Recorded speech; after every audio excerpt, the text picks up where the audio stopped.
Hello everyone, I'm pleased to announce my new tour for 2024.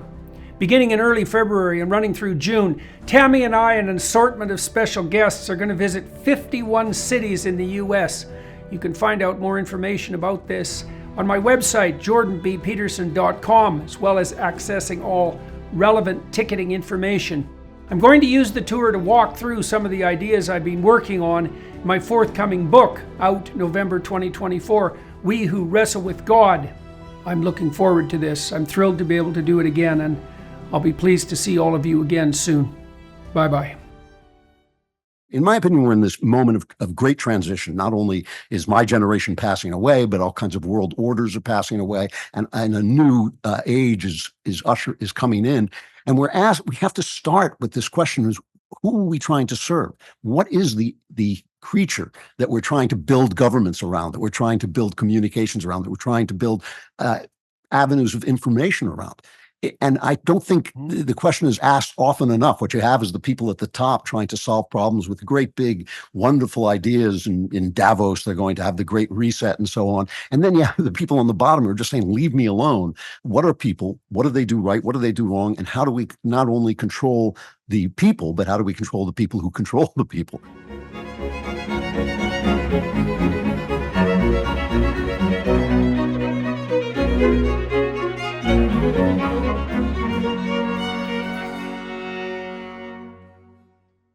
Hello, everybody. Today I talked to Mr. Andrew Klavan, who's a compatriot of mine at the Daily Wire, but also much more than that, an author of some 30 books. He started publishing when he was 25. He's a thriller writer, a writer of crime fiction, very much influenced by Dostoevsky, Crime and Punishment, influenced by Raymond Chandler, who's probably the greatest noir novelist of all time, also the instigator of a number of great movies like The Big Sleep. We talked a lot about the noir genre and about the motif of the flawed masculine hero, which I suppose is every man that's ever lived, although they vary substantially on the hero front and less substantially on the flawed front. Anyways, we had a chance to delve into all of that in some depth, into the reality of murder and mayhem, into the difficult balance between the monstrousness that characters a good man and his necessary guidance by consciousness, by conscience, by the necessity for productivity and generosity, the complex decision-making that a woman has to undergo to evaluate a man who has to be a monster, let's say, to even be good, but also a tameable monster so that he's not too terrible in his monstrosity. We've talked a fair bit about religious issues, delving into Mr. Klavan's journey to a Christian faith that paralleled his investigation into the literary domain. So all that and more in the upcoming conversation. So, Mr. Klavan, thank you very much for agreeing to sit down and talk to me today. This will really be the longest extended period of time, I think, that we've been able to talk to each other directly, eh? Well, you've come on my show a couple of times and we've discussed things, but usually it's pretty brief. Yeah, well, good. This will give us a chance to get into things more deeply. I thought we would concentrate primarily, I think, today on writing, although we'll branch out from that wherever we happen to go. So maybe, first of all, tell me, how many books have you written so far? I'm afraid there's over 30 of them. I've been at it a long time. How long have you been at it? I published my first novel when I think I was about 25, and I'm now like 110. So it's right. It's been a long haul, yeah. So the first one when you were 25, and there's been 30. Is that all fiction? No, I wrote a memoir of my conversion to Christianity called The Great Good Thing, and recently I wrote a book called The Truth and Beauty, which was about the Romantic poets. Right. And I'm working on one now, actually. What are you working on now? Now I'm working on a book about why I write about murder and my thoughts about murder and what it means in human society. Murder and mayhem. Yeah. Well, I know a couple of thriller murder mystery writers, and I'm a great fan of, well, I like the genre, actually, especially the noir genre from the 1940s and thereabouts. Raymond Chandler is something else, man. He's I mean, he's the one who made me a mystery writer. He's the guy. Is that right, eh? Oh, yes. What do you like about Chandler? Well, the moment I became a mystery writer was the moment in The Big Sleep. Is right at the opening when Philip Marlowe walks in and he sees a knight in shining armor on a stained glass window trying to rescue a woman who's tied to a tree. And Philip Marlowe says, if I lived here, I'd have to climb up there and help him because he's not making any progress. And that was the first time I saw a tough guy. I was very enamored with tough guys when I was a teenager. It was the first time I saw a tough guy who had a purpose. He was carrying within him an ideal of chivalry that he wanted to bring into the corrupt world. And that was actually Chandler's idea. Right. And I just thought, that's who I want to be personally, and that's what I want to write about. Yeah, right. Well, there's a St. George image lurking at the bottom of that. And, that ties in for me. So the Google boys a while back, the engineers, they did an analysis of women's use of pornography, men's too. Well, so males use visual pornography, as everyone and their dog knows, but women prefer literary pornography, and it's very tightly themed. It's very archetypally themed. So the typical protagonist is surgeon, werewolf, vampire, pirate, or billionaire, or some combination, some interesting combination of all of those attributes. And the standard plot is attractive young woman, all of whose virtues are not well known. So it's like mousy librarian type, the Hollywood beauty who takes off her glasses and, exactly that. She attracts the attention of this more predatory male, let's say, or at least a male with the capacity to be predatory, entices him into a relationship and helps him reveal his commitment and his good side. And it's Beauty and the Beast, fundamentally, which I really think is the fundamental female archetype. Like there's a heroic archetype that goes along with the feminine as well, because women also confront the unknown and all of that. But it is the fundamental, it's certainly the fundamental female sexual archetype. And so what that means, this is perhaps what struck a chord in your soul, is that you were enamored, you said, of the image of tough guy, right? And so that would be equivalent in some sense to a desire from the Jungian perspective of incorporation of the shadow, right? To make yourself into someone who's capable of being stalwart and tough, a James Bond sort of figure. That's a good example in the modern age. But then you found that should be allied with a purpose, right? That rescuing of the maiden, that goes two ways. Of course, the maiden gets rescued, but the fact that dangerous hero rescues the maiden and is therefore attractive to her is also his salvation. Right. And I mean, it is the problem that young men have to solve, right? It's the problem absolutely. of power. We have strength, we have power, we have a kind of sexual power as well. And you start to think, well, if you don't want to be the bad guy, I mean, at some point, every young man realizes that nasty guys get more sex. And they realize that people who push women around can be very successful. And you have to say to yourself, well, is that who I want to be? And I very much did not want to be that guy, but I did want to be successful with girls.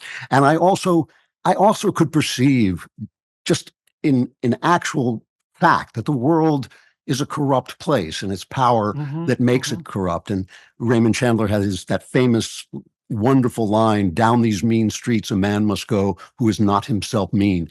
And that just rang a bell inside me. Man. Yeah. Yeah. Well, okay. So on that too. So the literature shows, so what the psychopaths and narcissists, the Machiavellians, and even the sadists do, the men, is that the false confidence of the narcissist is a mimicry of competence.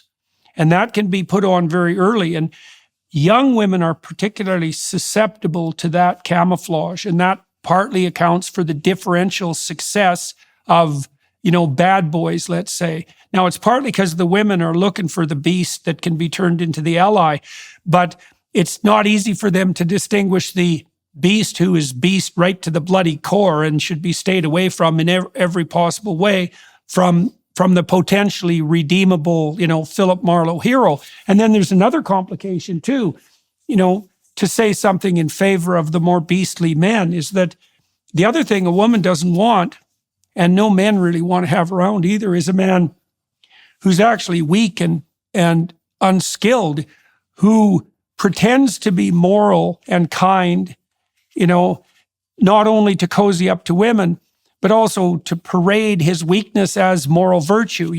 I'm not the mean guy, I'm not the bad guy. Well, the reason for that is you're too goddamn weak to manage that. And instead of just admitting that forthrightly and doing something about it, you parade it as a moral virtue. And I think that sort of man is actually a lower form of man than the outright bully. And there's some evidence that other people think this too, because the kind of antisocial bully types, especially in elementary school, aren't unpopular. They're ambivalently popular. Now, what happens is that as their life progresses, if they continue with the bullying attitude, let's say, that sort of narcissistic and even callous attitude towards others, it doesn't work well as a long-term strategy. But the bullies are certainly more popular in elementary school, say, and even in junior high, than the bully victims are. I think it goes beyond that. I mean, I think this is why feminism has blown up in women's faces so much, is when you outlaw masculinity, when you call it toxic, when you make people feel bad about their masculinity, only outlaws can be masculine. So if you look at the golden age of television we just passed through that lasted about 10 years, from about 2020 to 2010 or 15, all of the shows were about bad guys. The Sopranos, The Shield, The Wire, all about guys who really cut the edge. This fellow Andrew Tate, who is a buffoon and a pimp and just a terrible person. For a period, he was immensely popular, especially with teen boys. And he would tell people how to abuse women and how to get them into sex work for your profit. And I would look at that and I would say, the guy's a pimp. What are you talking about? Right. But they would say, well, you're not hearing him. You're not really understanding him. But I think I was. I think that what they had lost was the idea of St. George. They had lost the idea that your power is a path to virtue. It's not an obstacle to virtue if you use it correctly. Yeah, well, and to give the devil his due, I mean, the thing about Tate is he is a complex character because not all of his bravado and posturing is false, because he is a mixed martial arts fighter. He is a genuinely tough guy. And he is also someone who came up from the street, and so you can imagine that within his soul, all sorts of different forces contend. And I am not making excuses for him, because I think the electronic pimping aspect in particular is, I think that's unforgivable. It's absolutely 100% unforgivable. There's no excuse for ever having done that in your life, not even once, and it's not even necessarily the kind of sin that you can recover from, not without 20 years in serious hang-your-head repentance. But he is a complex figure because allied with his bravado is a genuine physical toughness. And it is definitely the case that, as you pointed out, something I warned about years ago, is that, if you think that strong men are dangerous, you wait till you see what weak men are capable of. And if you demonize everything that's positive, everything positive that's associated with masculinity, you do drive it into the unconscious, you drive it underground. And then you do get this weird attraction, another element of that attraction is, who is that? There was a show for a long time about a serial killer who decided to... Dexter, yeah. Dexter, exactly, the same sort of thing, right? And you see the same sort of thing pop up, for example, in 50 Shades of Grey, which is, again, an archetypal example of the feminine proclivity for a certain kind of structured pornography. So, yeah, okay, so when you started writing, it's so interesting that image, that stained glass image of St. George, right, because St. George fights the dragon, which is the real evil. He's like Prince Philip in Sleeping Beauty. You remember when the evil queen turns into the dragon? Prince Philip fights off the dragon, which is the unknown itself, and then he's able to free Sleeping Beauty. It's exactly a St. George motif. And the same thing happens in the Harry Potter stories, right? Because Harry goes underground to fight off the dragon of chaos, and that's the basilisk that turns you to stone, the thing that makes you terrified. And he frees Ginny, his best friend's sister, right? And they kind of have a romantic entanglement. And he does that with the help of the phoenix, in some sense, that helps him be reborn. And he's reborn in part a consequence of actually having faced this understructure of chaos, right? And confronted the mean streets and the darkness that's underneath every society. So that called to you from the Philip Marlowe novels, from Chandler's work.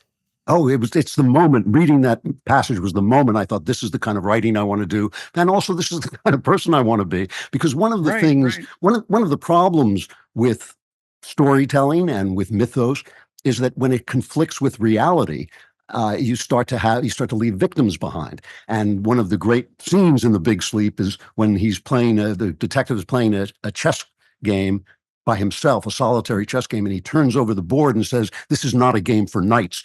In other words, this mythos that he brought, this ideal that he brought into the world, is not fitting with the Los Angeles of the 1950s, which is full of corruption. And the problem for me with, if you watch, for instance, movies that make romantic heroes out of mafiosi. The Sopranos, I Yeah, mean, you're yeah, talking about the attraction of a guy. Tony Soprano is a very attractive person. The Godfather is a very attractive person. And yeah, then you yeah. talk to police officers who've actually dealt with those people, and every single one of them, their faces turn scarlet, and they just spit rage because they've seen them, they've picked up the bodies, they've picked up the people Right, they've right. killed and exploited, and they'll tell you they're animals. They're not really admirable at all. And so Yeah. bringing that masculine energy into the world, a very delicate operation, and something that you have to remember as you're doing it, that the people you're dealing with are real and have the same right to Yeah. life and health and happiness that you have. It's Yeah. Well, very, this very, is very complicated enterprise. yeah, well, this is also the terribly narrow needle eye that women have to thread, right? Because they have to find a man who's capable of contending with the darkness of the world, which means he has to be able to reflect that darkness in his own soul and his own actions. But he also has to do that while simultaneously being productive and generous. And so that it's an unbelievable tight balance of opposing forces that women are aiming for. It's no wonder they overshoot in either direction, you know.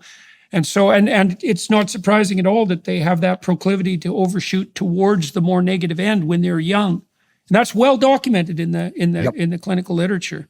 And Right, right. you mentioned 50 Shades of Grey. I mean, that's one of the 10 best-selling Oh series yeah. in all of fiction, which is amazing. Well, it also came up so interesting. It developed its popularity during the Me Too movement. So you saw this height of attack on toxic masculinity at the same time that in the unconscious, so to speak, there was this burgeoning desire among women who were listening to this discussion regarding toxic masculinity to be, you know, taken by a brute, you know, this billionaire. You see the same damn thing in Ayn Rand's novels as well, you know, with the interplay between Dagny Taggart, I think it is, and is it Yeah. Hank Rearden? Is it Hank Rearden? I think so. That she ends up in a kind of semi-rape dalliance with, and so the other thing that's very cool about Chandler, and I'm wondering how this impacted you too, is he's an unbelievably good stylist, like and master of dialogue, that witty, harsh film noir dialogue. I mean, I don't think anybody ever topped what Chandler did on the gritty novel front. And The Big Sleep is also a great movie. It is. I mean, that's a great movie. The Long Goodbye is a great novel. Yeah, And his yeah. writing is unparalleled. I mean, I think that was one of the key things. Of course, like every young man of my time, I was enamored with Hemingway. But when I got Right. to Chandler, I found something much more beautiful, actually, on the page. And there was also something that bothered me about the tough guys. You know, Ernest Hemingway, I think, had a deep transsexual theme running through his stories, and one of his sons became an actual transsexual, and there was always something that bothered me about his view of sexuality. And I was also bothered by the fact that a lot of tough guys become tough by not caring about the things that I cared about. So, for instance, Casablanca may be my favorite movie. I think it's one of the great movies of all time. I just watched that this week, man. Isn't it Yeah, amazing? it's perfect. It's perfect. It's a But perfect movie. It's a perfect movie. But there was a point when I started to say to myself, well, you know, his girl dumped him, and so he's staying out of World War II. It's kind of wimpy. Right, You know? right. It's And kinda he's like, bitter about it. yeah, I thought your girl dumps you. You still got to fight World War II, you know? And, Yeah, and so yeah. what Raymond Chandler captured was the responsibility that this guy had. He was not just a tough guy. There were not just moments when he had to break the law and break people's backs and bones, Yeah. but there were also these moments when he was trying to preserve something that he knew he had inside himself. And that was just really important to me as a kid. Are you tired of sacrificing style for comfort or comfort for style in the workplace? I've got a great solution for you. Take your style to the next level with Mizzen and Main. Mizzen and Main's performance fabric dress shirts feel just as good as they look. Made from high-quality, moisture-wicking fabric, these shirts will keep you cool and comfortable all day long. But that's not all. Mizzen and Main shirts are also wrinkle-resistant, so you'll always look sharp and ready for that impromptu meeting. Mizzen and Main invented the performance fabric dress shirt 10 years ago and practically perfected it. You can wear their clothes to work, throw them in a suitcase, or keep them by your at-home desk when you need to look sharp for an interview. Whatever you do and wherever you wear it, know that you'll look and feel amazing. I love Mizzen and Main. They are perfect for every occasion, whether I'm attending an important meeting, a networking event, or simply want to impress my colleagues. Mizzen and Main has everything I need. So what are you waiting for? Spruce up your style with Mizzen and Main. Go to mizzenandmain.com and use code Jordan to get 25% off any purchase of $130 or more. That's MIZZEN and Main.com, promo code Jordan for 25% off today. Right. You see that in the Maltese Falcon too, by the way, which we also just watched. Same sort of thing. This underlying moral commitment of the flawed tough guy. Yeah. Well, and the attraction, I think a better example for young men at the moment. Well, Rogan's a good example. Joe Rogan's a very good example because he's definitely a monster who's got himself under control. But Jocko Willink as well. Oh, yes, of course. Yes. Yeah, because Willink is tough as a boot. He knows perfectly well, and he's told me this repeatedly in our various conversations, that he could have been quite the criminal, because he's definitely got I wouldn't say a bloodthirsty aspect, although that's in there, because he's a disagreeable guy. He's very competitive, and that disagreeableness and competitiveness goes together. Hey, I read an interesting study this week, man. This really helped me understand something I've been studying for a long time. So people tend to feel pain as a consequence of the disruption of social relations. It's not anxiety, it's pain. And so loneliness and grieving, for example, are variants of pain. And if you take a child who's misbehaving and you isolate them, that isolation is a punishment, and it's a punishment because it's associated with pain, and that can be ameliorated with opiates, by the way. Like, this is very well understood. So part of social bonding is mediated by pain responses. And I read a paper this week that showed that people who are more disagreeable, right? So that's a masculine characteristic, show less activation in their neurological pain systems when watching someone else in pain. And so that's part of that underlying neurology that can lead to a certain callousness, right? And a certain lack of care in reference to other people. And but then you can also understand it as a necessity for things like, well, hunting would be an example, military service, police. Like, anytime you're dealing with something where the threat of physical combat is real, an excess of empathic responding is likely to be an impediment. Now, the price you pay for that is that if you do have the wiring that makes you less directly sympathetic in the face of other people's suffering, let's say, you can easily tilt into the antisocial, right? So this is another precipice that has to be negotiated by men who are wired to be competitive and tough. It's like, well, how do you ally that forthrightness and bluntness, because that's also part of that, with the willingness to be generous and productive? I think, Jocko told me that the way he learned that was in the military, because he found that the development of high levels of skills in other people, like that mentoring relationship, was so rewarding that's what oriented him. That was one of the things that oriented him primarily to the good, and you see this to some degree in those stories that you were talking about, even in the Sopranos. Like, one of the things that makes movie mafiosos admirable is that they actually produce a family around them, right? That's structured. There's a mentoring relationship there. You even see that in Breaking Bad with Walter White's relationship with Jesse, for example. Oh, absolutely. Breaking Bad is a perfect example of what we're talking about. But again, it's also an example of the breach between storytelling and reality. I mean, we think in stories. You deal in psychology. Psychology is a kind of story. Sexual fantasies are a kind of story, and stories are all about physical action. They're all about things, people moving and doing things. But in real life, I've met many a man who could break me in two physically, who hasn't got a morally strong bone in his body and will cave immediately when he is dominated by a stronger mind.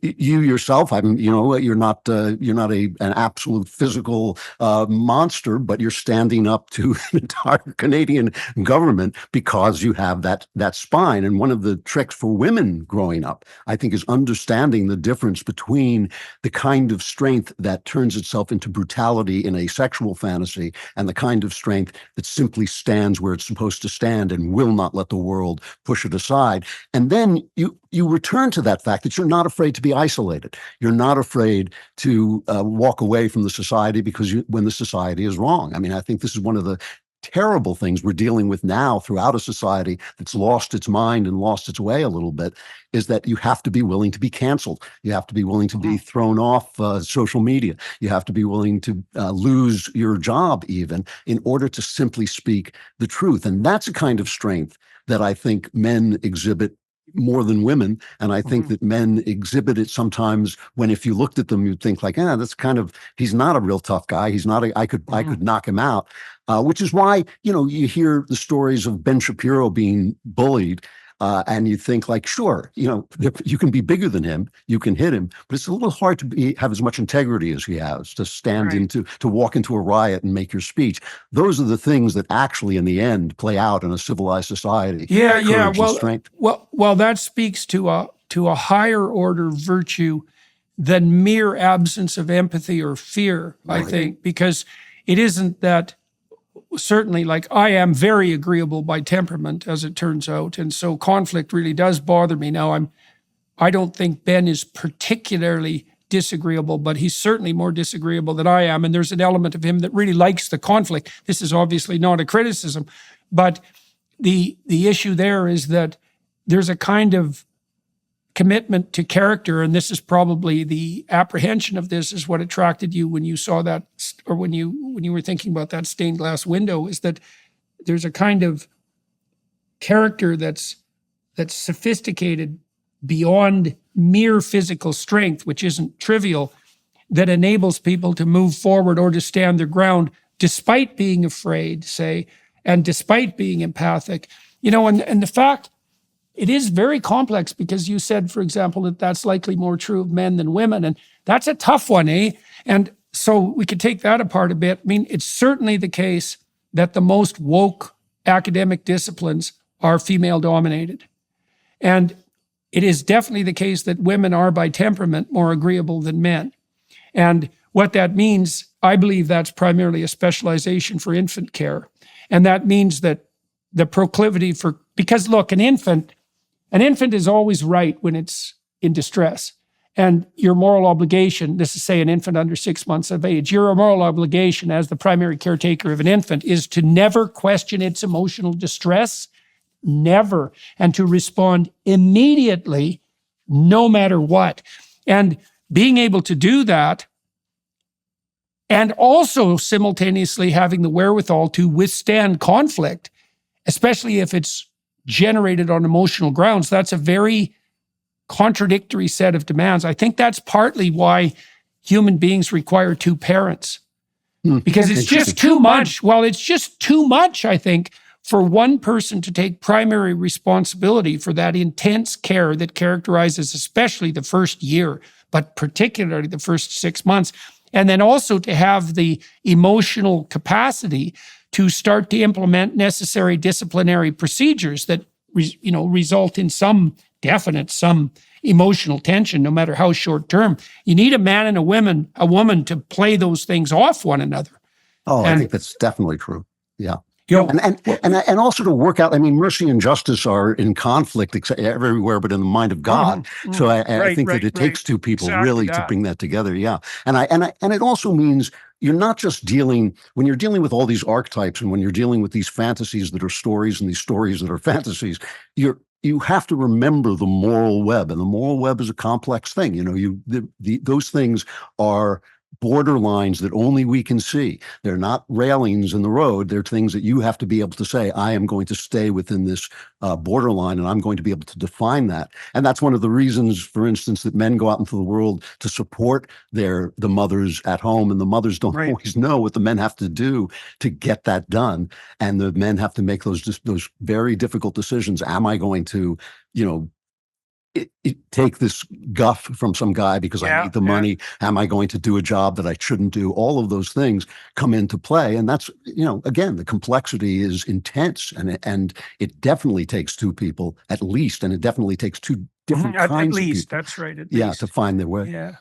Yeah, you talked about the interplay of mercy and justice. I think that's a good definition of conscience. The conscience is the voice that signifies the interplay between mercy and justice. And you see this in characters like Philip Marlowe, right? Because they're obviously meting out justice constantly. And that's part of the attractiveness of their character, especially when it's devoted towards, defending the femme fatale from some evil persecutor.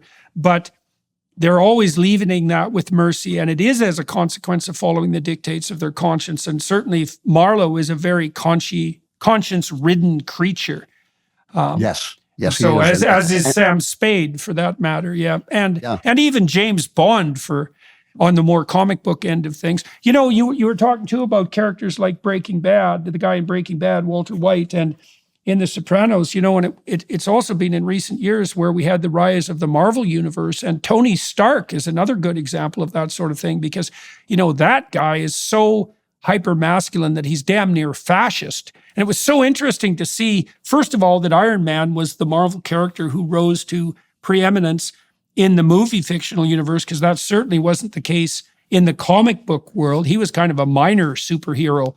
But Tony Stark had those same attributes of, this sort of hyper masculine, almost narcissistic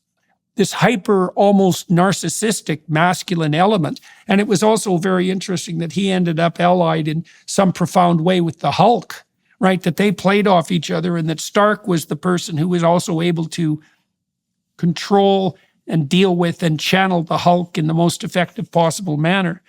It was very interesting to watch all that unfold, while the whole culture was spiraling off in the hyper-feminine direction.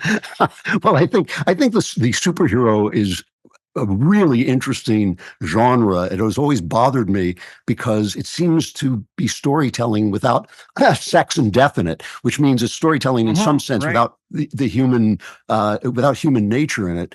And what disturbs me about that is I see this across all genres. One of my absolute hobby horses is women beating men up in stories. Every movie, there's a woman who's going to punch a guy and he goes rolling ass over tea kettle out the door, which is not what happens when a woman punches a man. Her hand breaks and then he beats the crap out of her. And that's a dangerous thing. But it's also saying something about our attitude to our humanity, our turning away from humanity as possibly hyper-humanity through technology approaches. I mean, I think when I was young, you watched stories that were largely about the past. You watched war movies and cowboy movies, and the science fiction that we had was very rare, but it was also kind of a projection of the past into the future. So even when you dealt with monsters, they were very human. They were Dracula, the werewolf, and all that.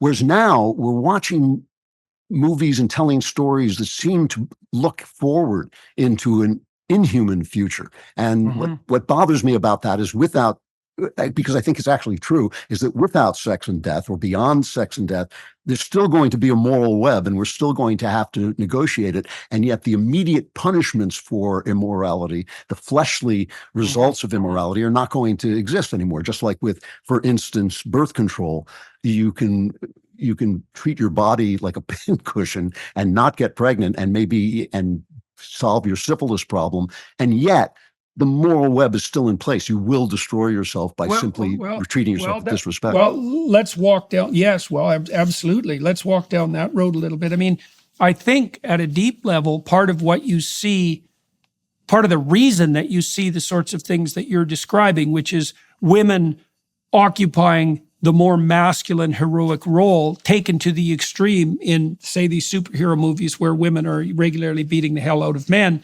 which, as you said, virtually never happens in real life. And this sort of ties into some of the things that the Daily Wire has been doing, for example, with their documentary questioning what is a woman. And, you know, it's easy for that to be a satirical question, and that was a satirical documentary, but there's actually something really fundamental going on at the base of that, because the truth of the matter is that with the introduction of the birth control pill, the question, what is a woman, actually became immediately paramount. And now that's been unfolding for multiple generations, because the obvious distinction, the most obvious distinction between men and women prior to the pill was the ease with which one of them could get pregnant. And it was impossible for one of them and very easy for the other. And that turned out to be a walloping difference, and perhaps the cardinal difference. I mean, the biological definition of female is literally that sex that gives up most in the process of sexual reproduction, that devotes the most resources. And you see that even in the relationship between the sperm and the egg. I think the egg has 10 million times the resources of a single sperm in terms of what it's donating to the gamete. It's something like that. And that's echoed at every level of the dichotomy between masculine and feminine. So what is a woman? A woman is the human sex that devotes most to the problems of reproduction. So that's a good definition. Now, you upend that with the pill, right? Because all of a sudden, that difference is ameliorated to some substantial degree. Now, your point is that doesn't change the underlying moral landscape. Well, it changes it somewhat, right? Because the immediate consequences for fornication, let's say, to use an archaic term, for sleeping around, the immediate consequences are clearly ameliorated. And that leaves us to wonder, well, you know, the whole 1960s was an experiment in some ways. It's like, all right, sex has now become consequence-free, or so we thought. Well, then why not have an endless orgiastic party? And that's actually a real question, because the reason to do it is clear, and the reasons not to do it have become murky. Well, AIDS put the paid to that demented dream quite rapidly. But then there were more subtle things, right? And one of the subtle things is, well, okay, why can't a woman just replace a man now entirely? And how do we discover the limits to that? You know, now I see some limits emerging, and, you know, I mean, we now know, for example, that half of 30-year-old women now don't have a child. Half of them. It's more than half, actually. Half of them will never have a child. And 90% of them will regret that. And so even if we erase in our 20s the difference between men and women, as the difference is erased in childhood, because boys and girls are quite similar compared to, say, teenage boys and teenage girls. Even if we equilibrate men and women in their 20s, that certainly doesn't mean we equilibrate them in their 30s. Well, you know, and I think it's an open question whether, if you remove the immediate physical consequences of a bad act, it ceases to be a bad act. I think that this is the key question that you're facing right now. You know, in the Truth and Beauty, I write a chapter on Frankenstein in which I make the argument that Frankenstein, the Dr. Frankenstein who creates this monster, has not violated, as Mary Shelley did, has not violated God's prerogative. He's violated a woman's prerogative. He's created a being, which we all do. Anyone who has a child has created a living being, but he creates it without a mother. And if you read Frankenstein in that way, you begin to see that science and fantasy have been trying to solve the problem of women, and the fact that they create a deep consequence to our chief physical pleasure. They've been trying to solve that since science existed, and really since imagination existed. I mean, prostitution in some ways is a way of trying to solve that problem as well. And I believe that the attacks on men now are not really attacks on men. What I think they are is trying to clear men out of the way so that women can cease being women and can actually become men as well. Because what women do is they raise this question: are we purely physical beings? If you can remove the physical consequences of a bad act, does it cease to be bad? Is there something within us? And I'm a Christian, and I believe there is. Is there something within us that is damaged by immoral action? Well, okay. The evidence seems to be that there is, actually. Well, actually, the evidence with regard to that is clear. So let me lay it out. The clinical evidence is clear. Okay, so let's go down deep into the biological for a minute to sort that out. Okay, so there's two fundamental strategies of reproduction among sexually reproducing creatures. There's the zero parental investment strategy, and there's the profound parental investment strategy on the two ends. So fish and mosquitoes, by and large, are on the zero investment end. What they invest is sperm and egg, and that's pretty much it. And the way those organisms manage that is they produce tens of thousands or hundreds of thousands of copies of themselves and leave them to their own devices. And almost all of them perish. But almost isn't the same as all. And if you produce 100,000 offspring and only one survives, you're successful in replication. Okay, on exactly the other end of the spectrum are human beings, because our offspring have the longest dependency period by a long margin, even compared to our immediate primate cousins. And that's partly a consequence of our rapid or comparatively massive cortical expansion and the need for extensive socialization. We're a high investment species. Okay, so now let's look within the realm of human attitudes towards reproduction. There's a distribution. There are those who engage, like mosquitoes, in short-term mating strategies. And there are those who engage preferentially in long-term pair-bonded mating strategies. Okay, now we could ask ourselves, what are the personality characteristics that go along with that?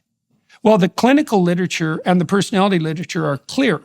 Here are the predictors of short-term mating strategy preference: early onset criminality, familial history of antisocial behavior, psychopathy, narcissism, Machiavellianism, and sadism. Right. And it's worse than that. Not only do those predict the proclivity and preference for short-term mating, one-night stands, let's say, sex only for pleasure in the absence of a relationship, it's also the case that practicing that produces those personality characteristics.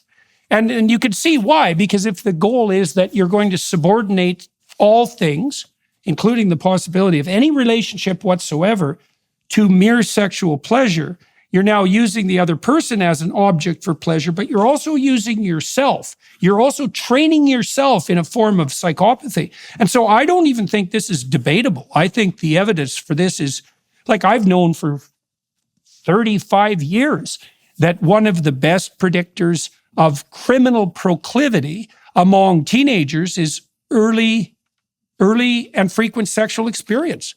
That's been known forever. No one debates it in the criminology domain. And the same is exactly true in personality with regards to these dark, sadism, psychopathy, Machiavellianism, and narcissism. So for all the women who are listening, men too for that matter, if you're out with a guy and his orientation is, let's get it on, babe, it's one night stand, there's no more reliable marker of his untamable, primordial, malevolent beastliness than that.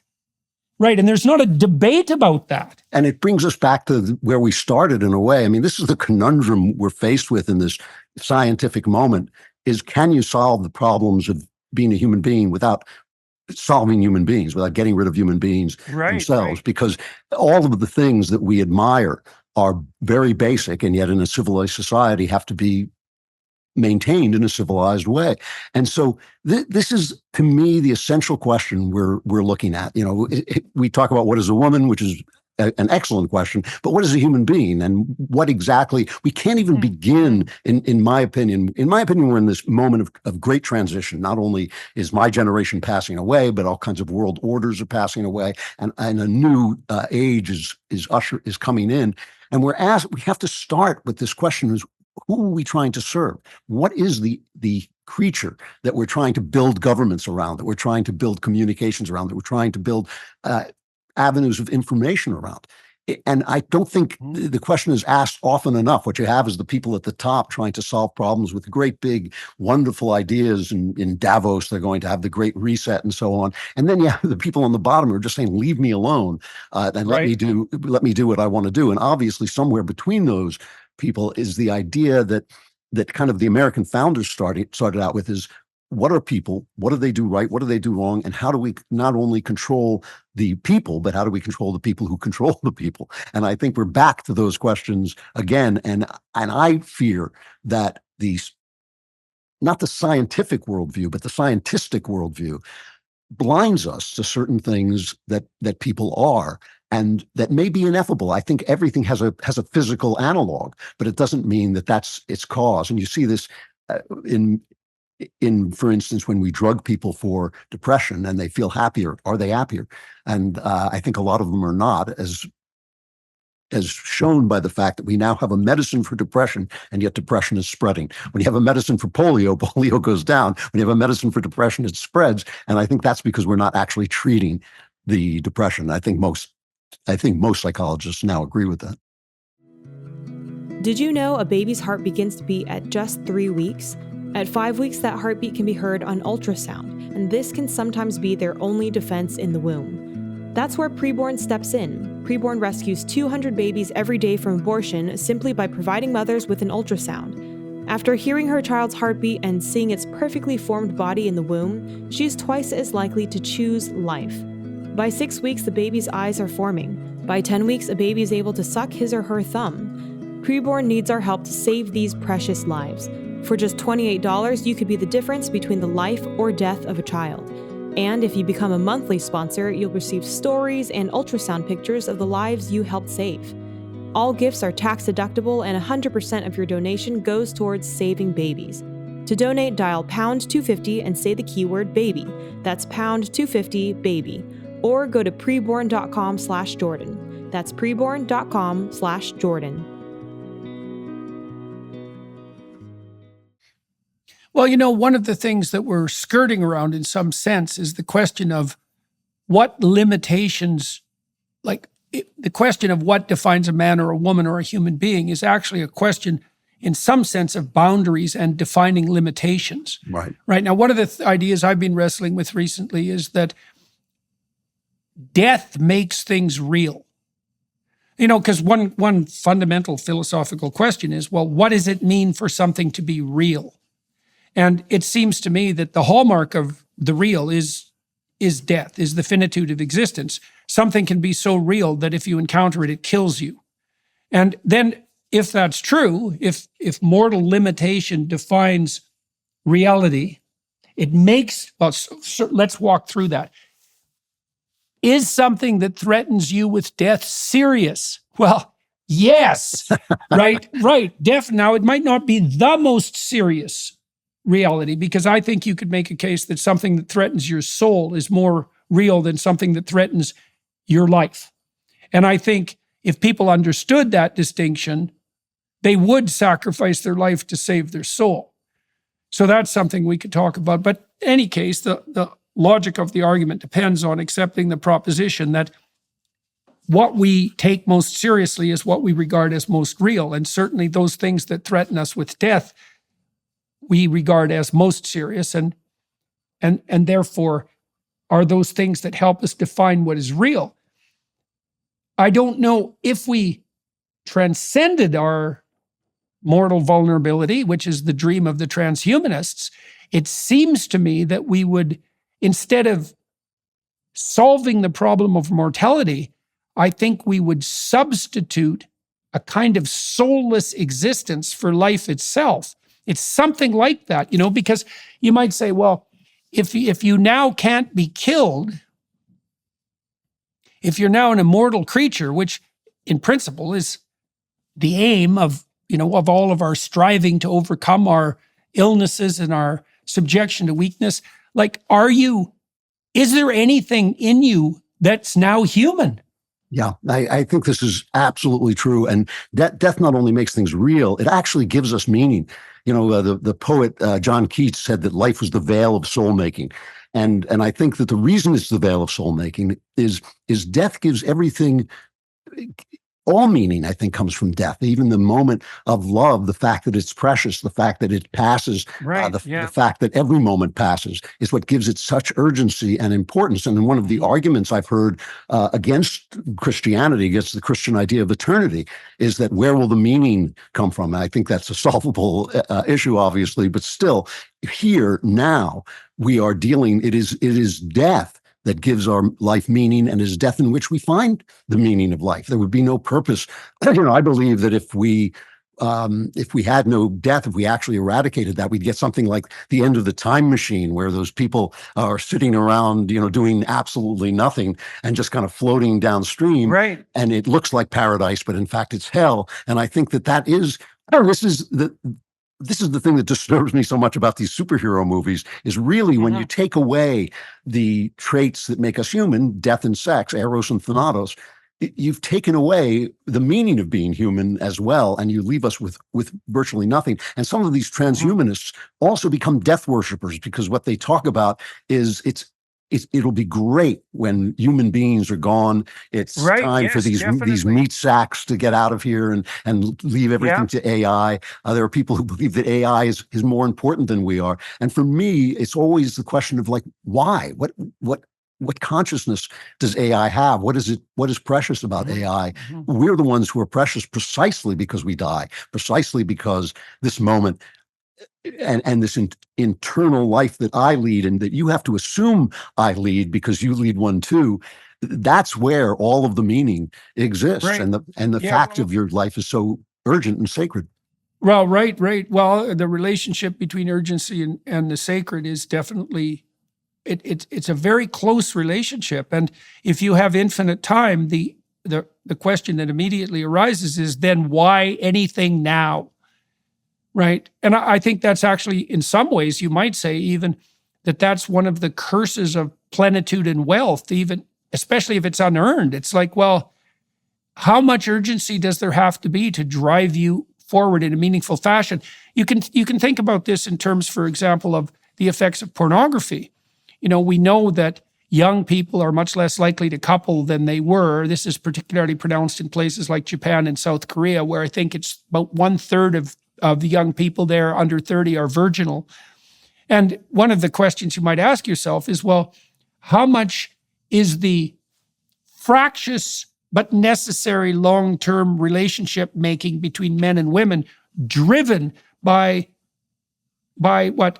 By sexual urgency and scarcity, right?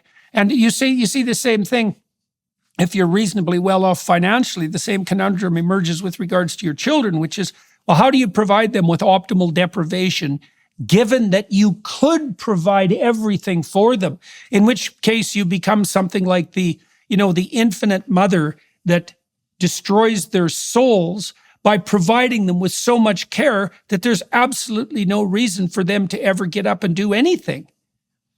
That's what I think this whole moment in history is about. I mean, we do seem to be on the verge of solving so many problems, and yet you solve the problem. The solution is in some ways the problem, and the idea of choice and the vastness of our choices and the lessening of the consequences of our choices actually threatens to strip us of the human being for whom those choices are made. Right, and so exactly. Yeah. And I think that's why the actual, we have to return to those actual Aristotelian questions of who we are, what we are.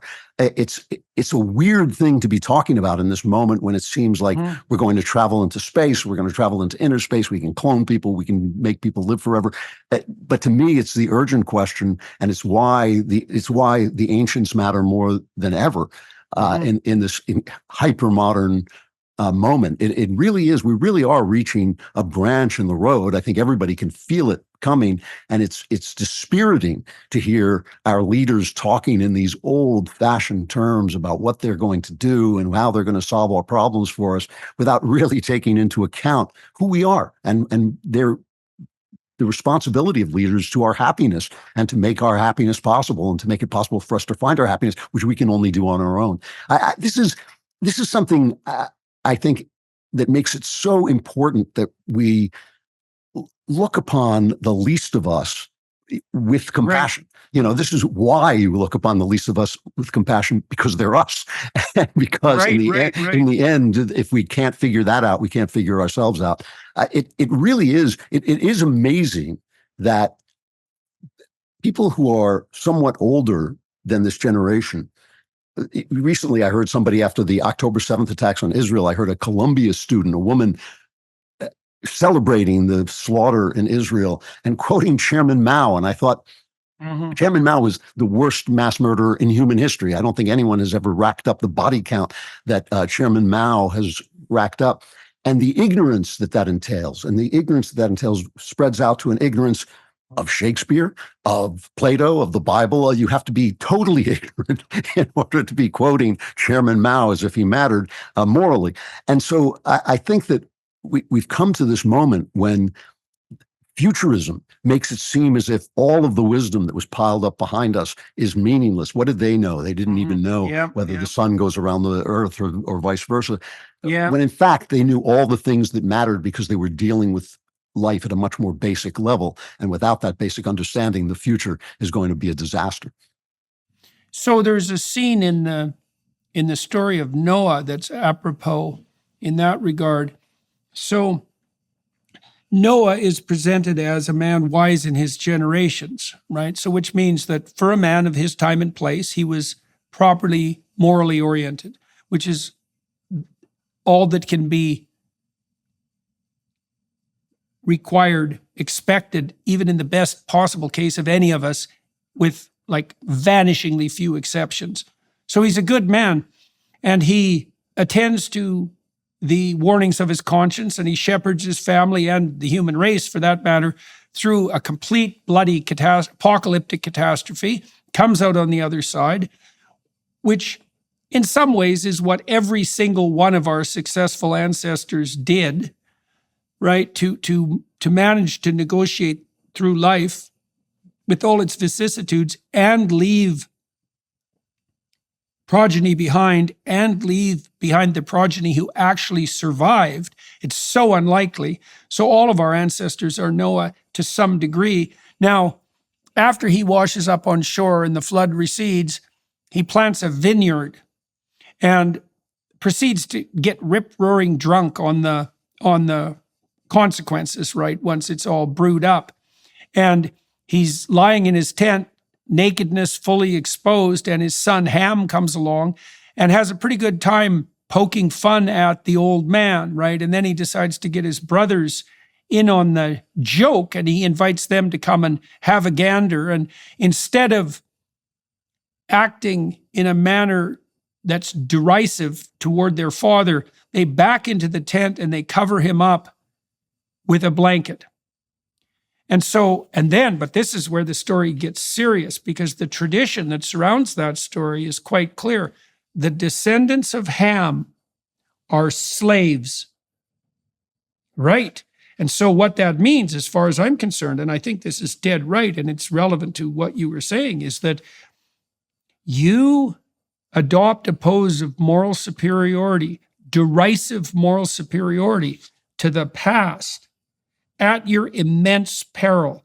Because if you're foolish enough to presume that, for example, in your stunning ignorance and moral superiority, that Chairman Mao is a model, the probability that you're going to end up as a slave is 100%. You're already a slave to the ideology. It's only by... I have to tell you a wonderful story from my Hollywood days, because they made the Noah story into a movie with Russell Crowe. It was a big epic movie. And they completely changed God's motive. Being Hollywood, they completely changed God's motive for destroying the world from sinfulness to being not environmental enough, so that they weren't being green enough. So that figures.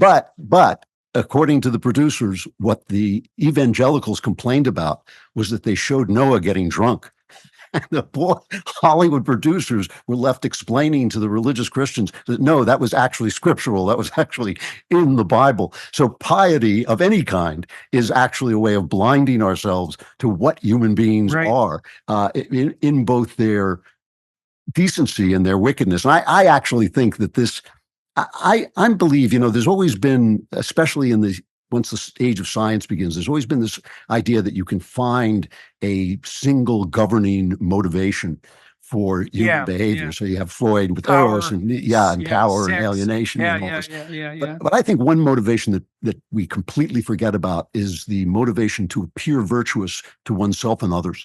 And I think that the knowledge of our brokenness, the knowledge of what we really are, is just intolerable to so many people. And it's that I think causes you to have both the pious Christian who couldn't care less about the person next to him, and the guy in Davos who thinks it's fine for him to make the decision. Okay. Well, you put your finger on something absolutely crucial there, I think. So one of the things I've been exploring really in depth, especially in the last month, is the intersection between a biblical injunction and a gospel injunction.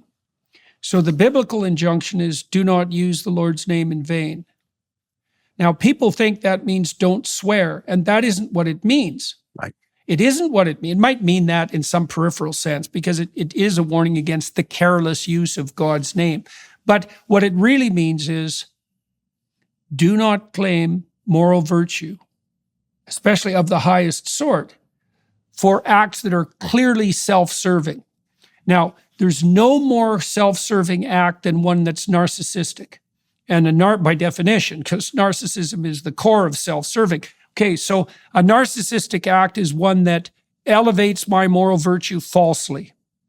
Okay, so now then imagine the worst extent of that sin is for me to claim that my narcissistic motivations are actually done in the name of what's highest. And that would be God in the case of the totalitarian religious zealot. And it would be compassion in the case of the modern left-leaning atheist who, has basically made the goddess of mercy his or her unconscious God. Okay, so now I can claim false moral virtue, and I can elevate my social status and my self-regard without commensurate effort, and I can circumvent all the problems you just described, which is actually contending with the depth of my genuine misalignment and sin. Okay, now that's echoed in the Gospels. Like Christ goes after the Pharisees in particular as hypocrites. And so they're the religious types that you just described, the ones that parade their moral virtue. They're the same as the bloody modern protesters too.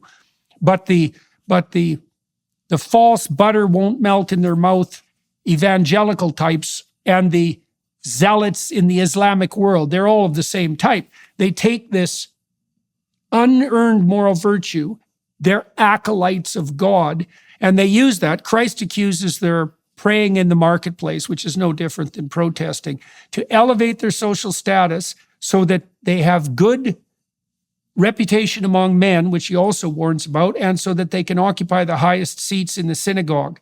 And so there's this terrible sin, and it's opposition to that sin that gets Christ crucified, right? Because it's the Pharisees he really makes enemies of. And he says to them, they worship the dogma of men as if it's the commandments of God, and that they are the same people that would have killed the prophets whose words they purport to worship. Like they're vicious criticisms being put forward by Christ. He makes terrible enemies out of the Pharisees, but what he is calling out is exactly what we see at Davos. It's exactly that, this presumption that mere ideological purity and the claim to serve a higher power, I'm saving the planet, is sufficient to pass for the genuine moral effort of hoisting your own goddamn cross, as it turns out, in a more fundamental sense, right? It's a substitute for true moral effort. It's true, and it brings us back to the idea about sometimes solving the problem is the problem. One of the wonderful things about the Enlightenment is it gave us all these systems that marshal human flaws for the good of all. So you have capitalism, which is a wonderful economic system, and you have democratic republics, which elevate people to power ostensibly on merit and some kind of connection to the people, but they don't eliminate the fact that the love of money is the root of all evil and power corrupts. So what you now have is people who no longer have to confront the parasitical nature of their wealth because they can say, oh, well, I created jobs, I created wealth, I spread the wealth. But they're still corrupted in soul because they fall in love with money, which is a form of idolatry, and it does eat people away. And you have people who are in power, whether through wealth or through election, who can say, well, it's not like Henry V thinking all this is a ceremony. I actually have been elevated by the people or by election, or I created Amazon.com, or I did something like that. And yet that power is still corrupting. So as we solve the problems, we still haven't eliminated the fact that the human being is a broken system. It's a contradictory system, a system that actually is aiming, what it was, Oscar Wilde, I think, who said we're all standing in the gutter, but some of us are looking at the stars. And I think that idea that we forget that we're standing in the gutter, because now we can actually say, Tolstoy, found God, and he thought, oh my God, I'm a parasite. I'm living on the backs of the serfs. But now you don't have to say that anymore. And people, this is why I despise Ayn Rand, by the way. This is why I just can't, aside from the fact that she's a terrible writer, I just can't stand this elevation of power and wealth to a state of virtue. It's simply not. It is power and wealth, and sometimes it's deserved, and sometimes it's used correctly by people who have virtue, but it's not the virtue itself, and it can be incredibly destructive to the human soul.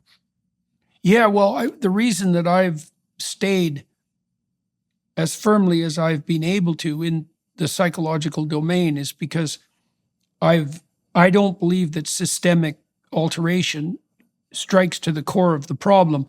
I've been concerned, I would say, my fundamental intellectual interest, it's not only intellectual, existential interest, is the issue of evil.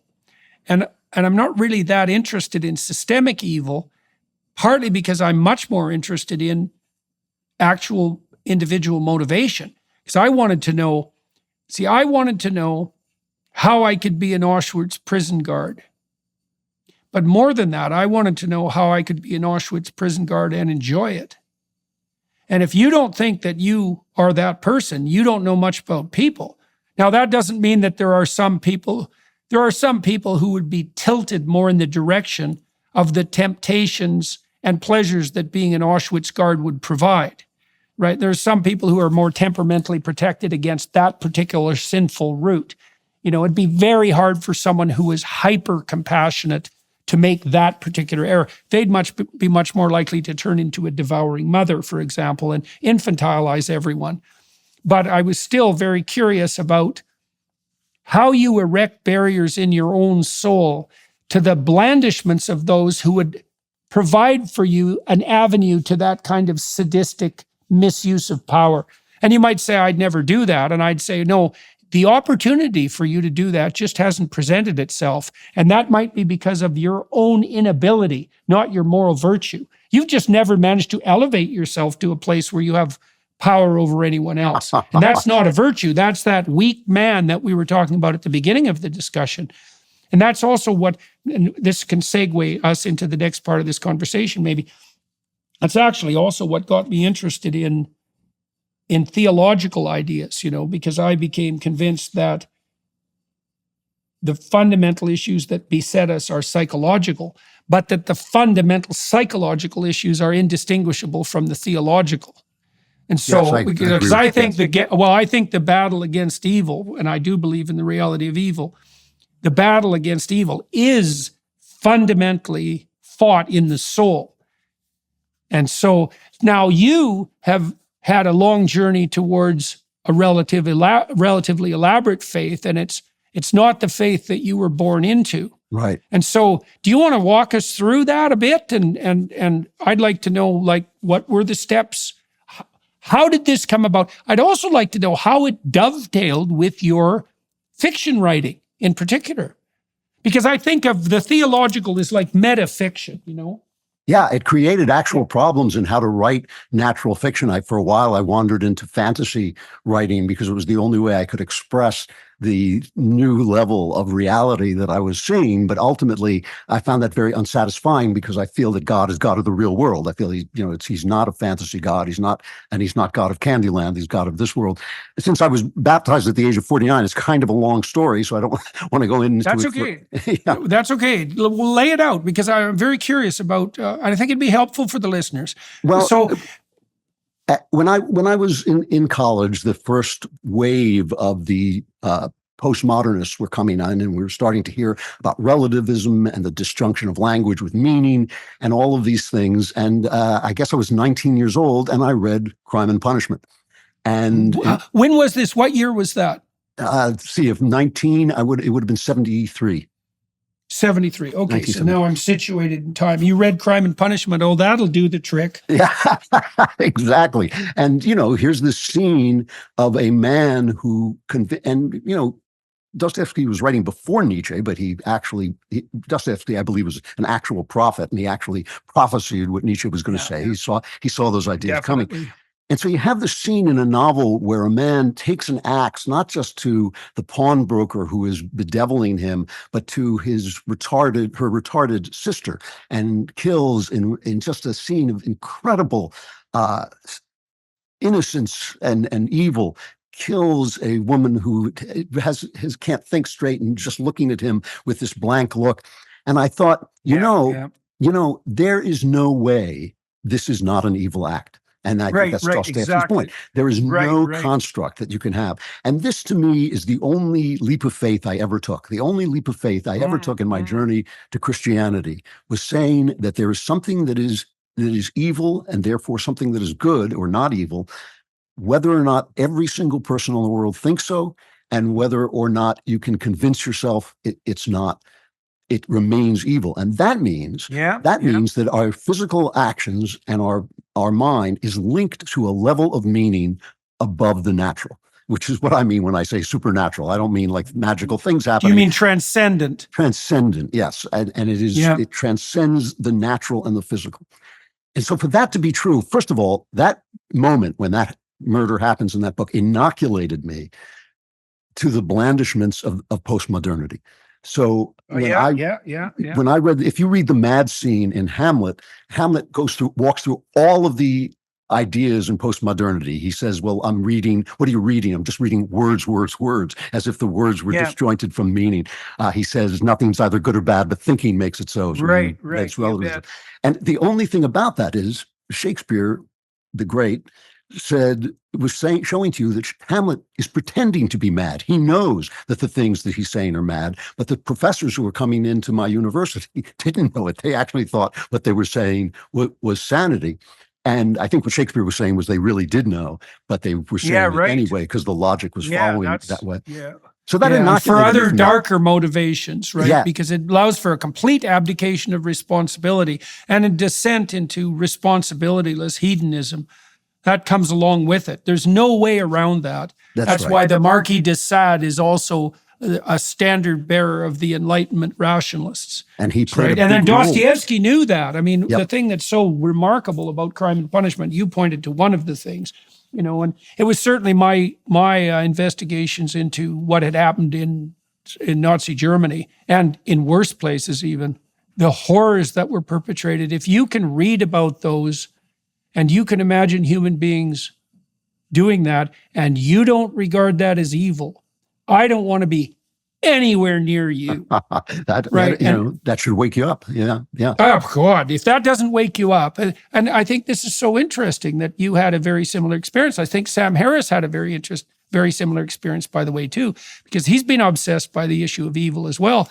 Like, evil is something so palpable that if you face it, then you'll either become convinced of its reality or there is no hope for you. That's right. And once you become so that happened with Crime and Punishment for you, eh? Well, that's so interesting. It did, but because of my milieu, because I was a secular Jew in coastal cities in the art artistic world. I was a novelist. Yeah. I was dealing with sophisticated people. The idea of believing in God unironically, or even beyond the Jungian, well, you can't tell whether this is a delivered meaning or a real meaning. That idea was absolutely closed to me. I couldn't reach it. And so I spent many years struggling with the postmodernists in my novels. The themes of my novels are, how could you tell what was real? I'm writing thrillers, but they were thrillers about the nature of reality, the inability of theory to contain reality.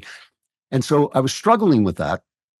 And I was beginning to realize that you simply could not get to moral reality without some idea of an ultimate good, and that ultimate good had to be a personal good, because there is no good without choice, without consciousness, without morality. So I was beginning to understand. Maybe without relationship, Without which is relationship, why. right. Well, it's so interesting, because one of the things that happens in the Old Testament is this weird insistence that our fundamental relationship with reality must and should be covenantal. It's actually a relationship that's best construed. Well, and then you think, okay, let's think about that for a minute. Okay, so what's a human being? Well, a human being is a personality. Now, if a personality can function in the world, like a personality exists in relationship, that's like the definition of a personality. And so if it's our personality that enables us to survive, to exist, then in what possible manner is our relationship with the world not covenantal in the final analysis? Like, I can't see a way out of that. And so that means there's a personal element to it that's relationship-like. It's not like we stand as dead objects in relationship to a set of dead facts. That's not how it works. This is why, to me, if there's such a thing as the most profound moment in all of literature, it's Moses confronting the burning bush, because he's confronting what's a symbol of the creation and destruction of the world. Things are born and they die.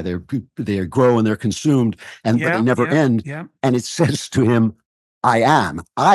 It says that this is a person speaking to him. Right. And the fact that It's is a happening. being. Yes, and the fact that it's happening between a consciousness, Moses's, and this object, which is the universe, essentially in small, makes it impossible to know whether it's in that relationship that it becomes I am, which was kind of what Jung, I think, was talking about, the uncertainty of that. But it also sort of says, more in an Aquinas point of view, that if you accept this on faith, you will then contain it. It will then become part of what you see. Well, there's more in the Moses story than that too, which is absolutely crucial, because up to that point, Moses is a escapee from Egypt. He's essentially a wanted criminal, and he's a shepherd.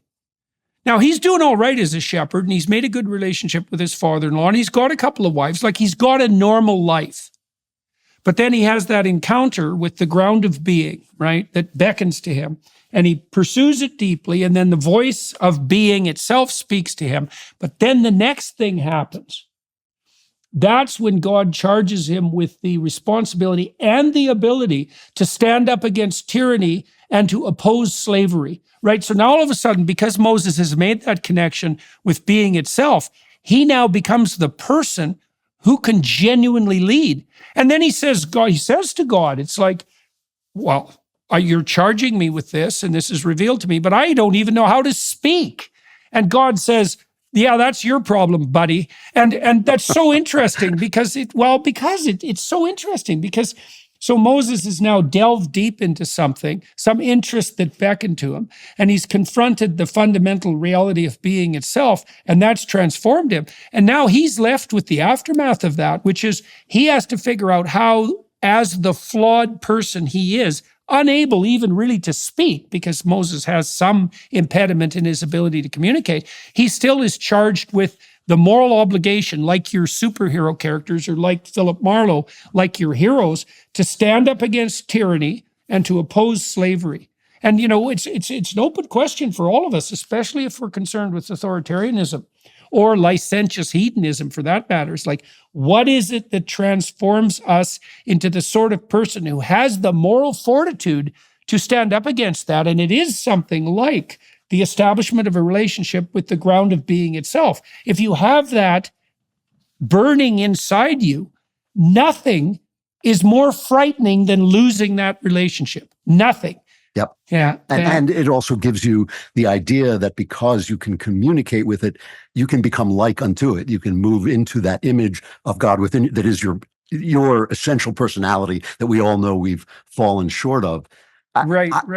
What happened to me, and this is kind of interesting because it goes back to the Marquis de Sade, is I came to a point where the logic of God became unavoidable.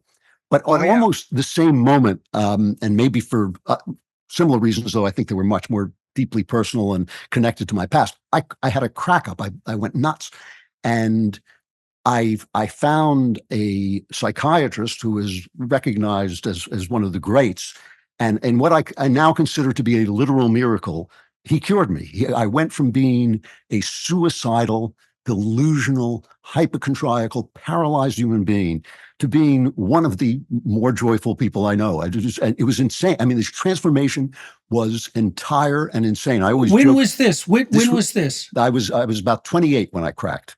And by the time I was 30, I was on the way out. I was on the way back. And by the time I was 32, I was fine. So what happened? What were the precedents of the descent? Like, Well, what were the?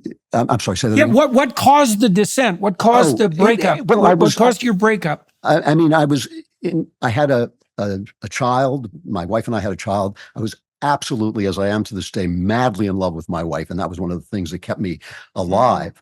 And we had a child, and I couldn't make a living doing what I wanted to do. I knew I had a genuine talent for what I wanted to do, and I was absolutely a complete failure. I'd published a book. It had sold no copies. I had nowhere to go. I was just getting my writing, which is based on the tough guy writer, so it was crystal clear, pellucidly clear, had become impenetrable. Even I didn't know what I was saying. So I was unable to make a living. I was unable to proceed in my profession. And I just broke, and I had all kinds of psychological problems in getting to the place where I could act in the world. And here was the interesting thing. I mean, the guy who cured me was I would call him a neo-Freudian. And Freud was an atheist. And so I began to feel that up until then, the question of God, I was kind of, I was agnostic. How can you possibly know? And how can you, why would you have faith? Why can't you just go in uncertainty? The burden of uncertainty had a certain nobility to me. But at this point, I thought, well, maybe I should become an atheist. And so I started to read atheist philosophers. And one of them was the Marquis de Sade. And he was the only atheist philosopher to this day, maybe Foucault. He was the only atheist philosopher who made sense to me. Everybody else, I thought, you cannot maintain a moral stance and you can be a moral person and be an atheist because you're basically what Nietzsche said, you're living in the shadow of a dead God. Yes, absolutely. But you can't be moral and make consistent. Sense. Well, Raskolnikov had figured that out or Dostoevsky had figured that out. Yes. That's one of the things that's so absolutely powerful about that novel is that Dostoevsky was such a genius, right? Because he set Raskolnikov up with every metaphysical reason to commit the crime, every personal reason to commit the crime, right? Every opportunity to commit the crime. And then he commits the crime and he gets away with it. Like it's perfect. And then everything collapses around him because it turns out that he does violate this intrinsic moral order. There is no such thing as the perfect crime, even though he could have got away with it. He ends up killing someone innocent, which is an inevitable consequence of starting to wander down that road, right? Dostoevsky had all of that. He's the perfect counter-enlightenment thinker because he does exactly as you're suggesting. He does exactly what the Marquis de Sade does. He says, oh, I see. So there's no final arbiter. Oh, I see. That really means right. I can do whatever I want. Yes. He used to stand in front of a painting by Hans Holbein of the dead Christ, in which Christ is buried. He's in his coffin and he's looking through the earth at him.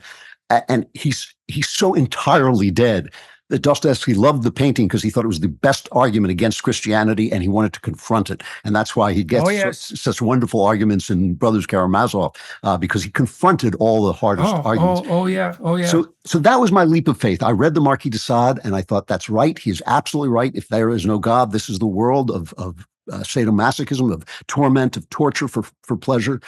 That looks like hell to me, and I am going to go home by another way. I'm turning around, and I'm just going. That was my leap of faith. My leap of faith was. Why do you this think is you bad. rejected? Why did you reject it? Because look what's happening now. We have this weird marriage of licentiousness and power, mad striving, and they go together by necessity, because there's no licentiousness without an accompanying tyranny, because someone has to mop up the responsibility. But then you might say, like Raskolnikov did, you might say, like the pleasure worshippers do, it's like, fuck it. Nothing matters. Why shouldn't I just pursue my whim? Why should I make that my identity? Because all these identity crises that we're seeing now are nothing but the elevation of whim to the highest possible place, right? Why aren't I identical with my momentary sexual proclivity, fluid though it may be? Like that's a real question, Yep, right? it And what is. do you put in? Okay, so why did you decide not to? I mean, you've got the logic for it now. You accept the conclusions that Desaad put in front of you, but you rejected that, like you rejected Raskolnikov's triumph to some degree. Why do you think you rejected it? My only answer to this is what I consider to be Jesus's hardest saying. He says, "To them who have, it will be given, and to them who have not, even what they have will be taken away." Yeah, Something was inside me that looked at that. And I thought, it's pornography. He wrote his philosophy in sadomasochistic pornography. Some of it was kind of a turn on. I thought it was kind of exciting. And yet it horrified me. It made me think, no, it was just that thing. There was something inside me that rejected that. And I don't know, C.S. Lewis says nobody knows any story but his own. And I don't know if everybody has that thing inside him. I really don't. Oh, yes, I think everyone, I hope so. I don't think there's any difference between that and the essence of consciousness itself. And now I've thought about this a lot, because I know, for example, that there are families where the tendency for the proclivity towards antisocial and psychopathic behavior is transmitted. And I know that there's a genetic proclivity for that. Now, that doesn't mean a determinism, right? And so it's certainly the case that you could say, well, the constraints around our relationship with the good vary substantively from individual to individual. But I don't think it matters in the final analysis, because it looks to me like this is the truth of the matter. It's something like you're given your talents and they differ widely from person to person. But you're given your talents and your impediments, and those vary too. But with every talent comes a corresponding impediment. You see this in the rich man, the story of the parable of the rich man, who has to give up everything that he has. Now, Christ doesn't tell him that there's something wrong with money. What he says, he does an analysis. The guy says, "I'm miserable," and Christ says, "Well, are you doing the right thing? Do you honor your parents? Do you abide by the commandments? Are you living a good life?" And the guy says, "Yeah, I seem to be a good guy. I'm checking off those boxes. So I got the dogma thing going down. I'm adhering to it." And Christ says, and I think in some sorrow, it's like, well, you're screwed. Like, you have to radically revalue your entire life. And that probably means you have to give up everything that you've accrued, because it's not working for you. And the disciples themselves, they say in the aftermath of that, they say, "Oh, well, if that's the price of salvation, no one will pay it."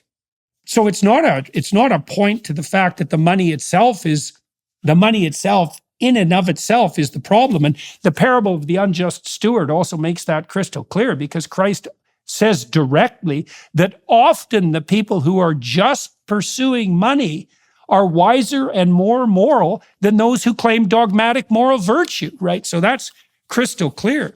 Yeah, But it is a question. I mean, think of the blessings I did have in my life, chief among them, a wife I loved so dearly and who loved me back, and a profession I loved. I mean, I loved to write and I loved beauty.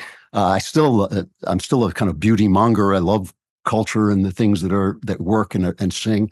And so I had so many things to turn away from that caused me to turn away from ugliness and cruelty, that maybe it was enough life experience to do that. I was a young man in many ways, but I was not chronologically young. I was 30 already.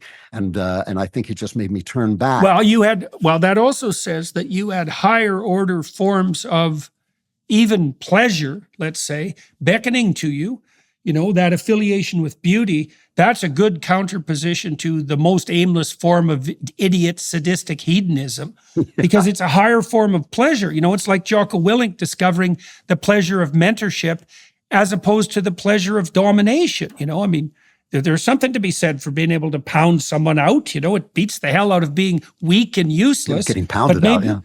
Well, absolutely. And then you also said, and you pointed to this a couple of times in our conversation, you also talked about the love that you still had and still have for your wife. And so what role did that capacity for love and that experience of love, especially within the bounds of a committed relationship, what role did that have in orienting you and guiding you, like through that period of misery, but even later than that? And why do you think that's still alive for you? Well, it had a double role. I mean, one is, of course, love is civilizing, and it just is a wonderful pleasure. As you say, it's a higher pleasure. But the other thing about my wife was that I picked her up hitchhiking, and I wasn't even driving a car. She was a very, very beautiful woman, and she was hitchhiking. And I thought, I've got to go get my car. And I ran up to get my car and drove around the block at 50 miles an hour so I could get to her before anybody else. She sat down in my car. I know. That's a very creepy beginning. I know, terrible. In those days, it wasn't as creepy in those days. No, that's true. No, absolutely. It definitely wasn't. But she sat down in the car, and the experience was exactly like if you've ever done a jigsaw puzzle and you've been looking for a piece for 20 minutes without finding it, and then you find it and it goes in. It's this very quiet sense of,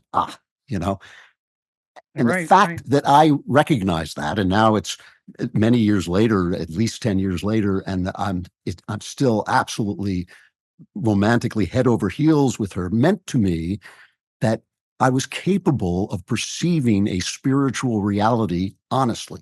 So right. So this is one of the problems I've always had with the postmodernists. They talk about the meaninglessness of language, but I understand what they're saying. And so obviously, except with Derrida, who had the integrity to write absolute gibberish, they actually are disproving their own point. And they talk about basically the fact that we can't know anything, but we can know. If I go north, I get to Canada. If I go south, I get to Mexico. Right. We can't know anything purely by words. Yeah, that's right. And so I really did have some kind of trust in myself. I simply could not break through my milieu, which was so default, at least agnostic and really atheistic. Right. The funny thing is that the other thing about this too, by the way, is being a bit of a tough guy. I thought that in my misery, when I cracked up, to embrace God, even though it was logical, was a crutch. Right. So how would I know whether I had embraced him in reality or just because I wanted to get out of this incredible pain I was in? And so I couldn't do it. And when years later, I was now a very happy person, my career took off, everything started to go right, I still had that logic. And something else was true as well, which is that I had been a real Freudian. I had grown up in that real core of the Freudian world where all the art stank because everybody's trying to prove your mother was to blame for everything and all that. And I didn't come to feel that what Freud said was utter nonsense. I came to feel that the details of what he said were utter nonsense, that the structure of the relationship between a therapist or a mentor and a client or, a son or a friend or whatever, I thought he got a lot of that quite right. Yeah. The idea of a transference and all this, which made me feel that all of the insights I had in therapy that I thought were salvific had not been. And what had been salvific was the loving relationship I had with this older man who had taken the place of a father who had not been very helpful. And it was actually the love that had saved me. And I began to believe that psychology. Well, that's relationship again, eh? Yep. And it made me feel that psychology is a story, that stories give us the ability to take the ineffable and move it around a little bit. And sort of say, this goes here and that goes definitely. Right. Yeah. And so you split up things that are actually unified into pieces that you can move.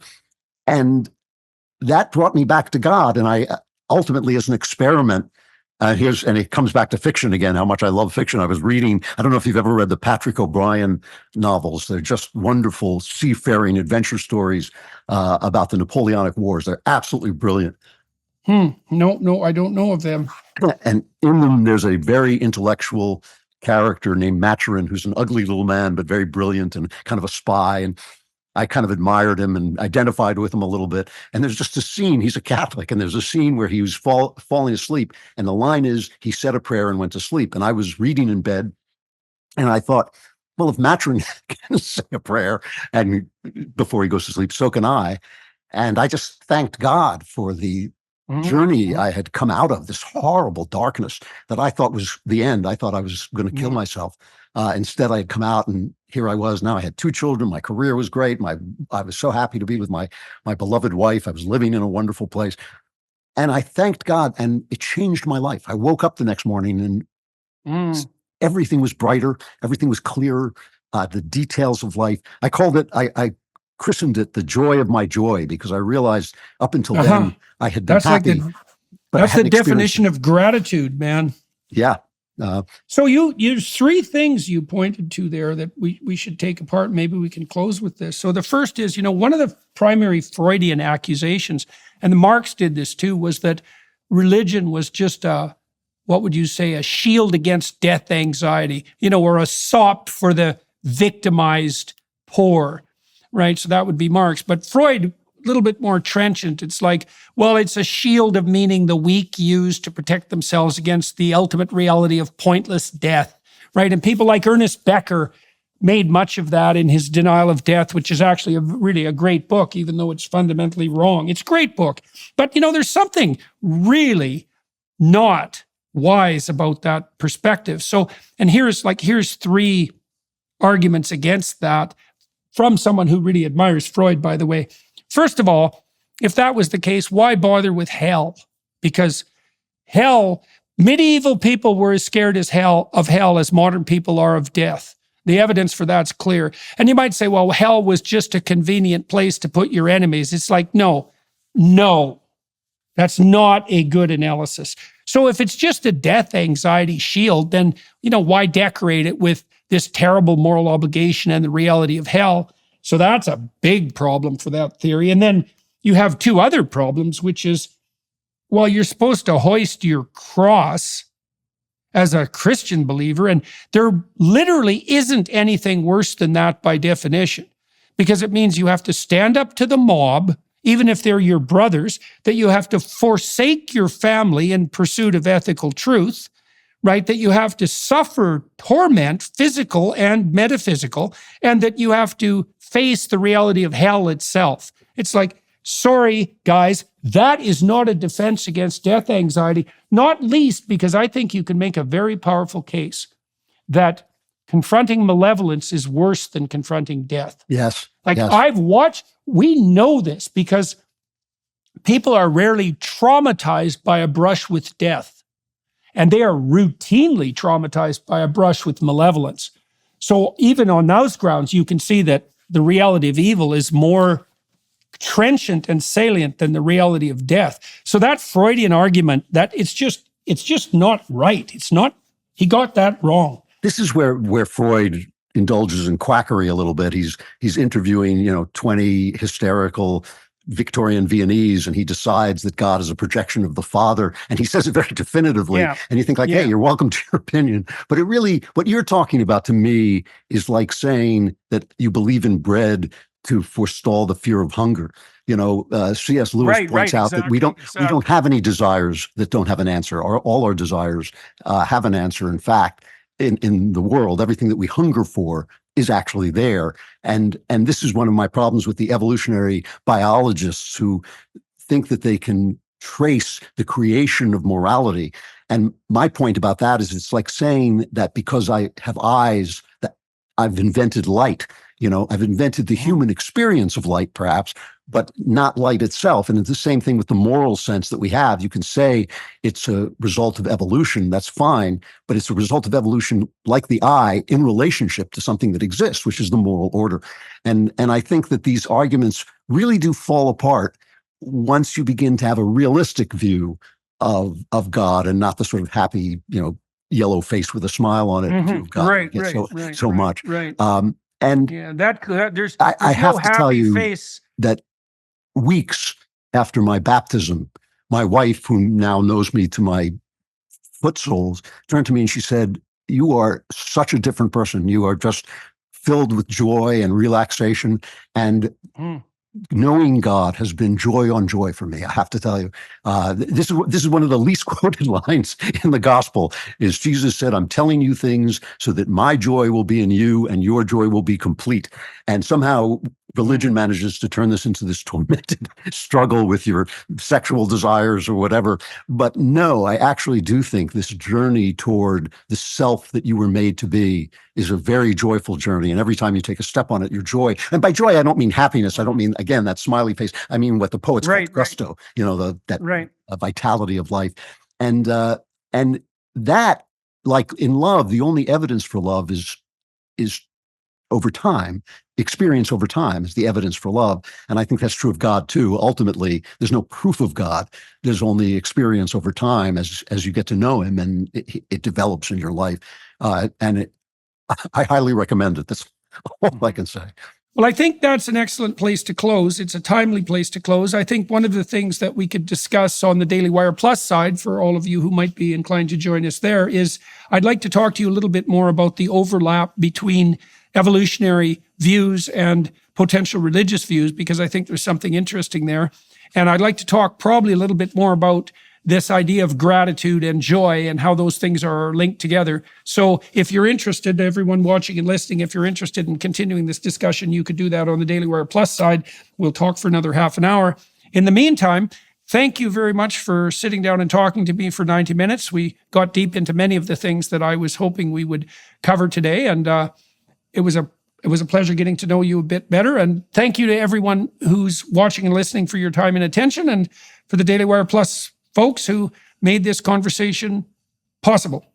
We'll see you in a bit, Andrew, and bye everybody else. Thanks very much, Jordan.